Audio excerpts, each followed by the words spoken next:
నజరేయుడా నా యేసయ్యా, ఎన్ని యుగాలకైనా ఆరాధ్య దైవం నీవేనని గలమెత్తి నీ కీర్తిని సాటిదాం. నజరేయుడా నా యేసయ్యా. దేవునికి మహిమ కలుగును గాక.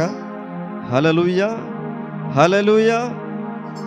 దేవునికి మహిమ కలుగును గాక. సమయంలో పాటలు సిద్ధంగా ఉండి ముందుకు వచ్చి చికెన్ పాడవలసిందిగా ప్రభువు నామని కోరుతా ఉన్నాం.